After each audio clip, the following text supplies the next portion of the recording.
बुढ़ापे में सभी अंग धोखा दे जाते हैं, लेकिन जिह्वा नहीं। इसलिए इसका सोच समझकर इस्तेमाल करना चाहिए। शिव नाम जप, नाम सहारा मिलेगा। पर थिर के श्रद्धालु। खसना नाका पर बीड़ी ब्रांच के बाजू से चल रही शिव महापुराण कथा के दूसरे दिन धामपुर से पधारे कथावाचक राधेश्याम व्यास जी ने कथा में रोचक बातें सुनाते हुए प्रसंग सुनाए। उन्होंने कहा कि कोई शुभ कार्य होता है तो कलश पूजन अनिवार्य रूप से किया जाता है। आम के पत्तों के बंधनवार सजाए जाते हैं, जिसकी जरूरत को विस्तार से शिव पुराण कथा में बताया गया है। मानव के शरीर में जिह्वा के बारे में बताते हुए कहा कि इसका इस्तेमाल सोच समझकर करना चाहिए। यह महत्वपूर्ण अंग है।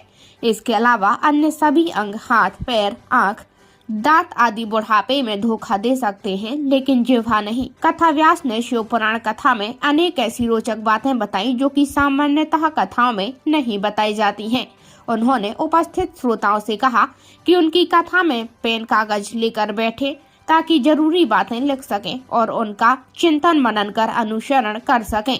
इसके बाद नारद मोह प्रसंग की कथा का वर्णन करते हुए कहा कि माया चाइना की वस्तुओं की तरह है, जो कि देखने में सुंदर लगती है, लेकिन वह अपनी कभी नहीं हो सकती है। जो जीव भगवान के चरणों में समर्पित कर दे वह अनन्य भक्त है। जैसे लोभी को धन प्यारा है, वैसे ही भगवान को अनन्य भक्त प्यारे होते हैं।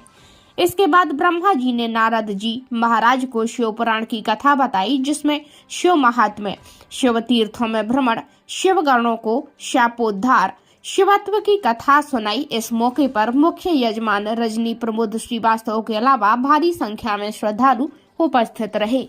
और वही मैं तुम्हें समझा रहा हूँ,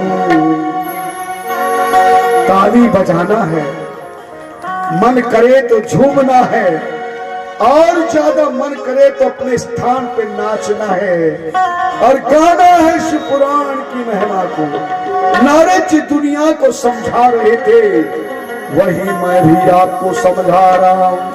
अरे शिव नाम जप ले।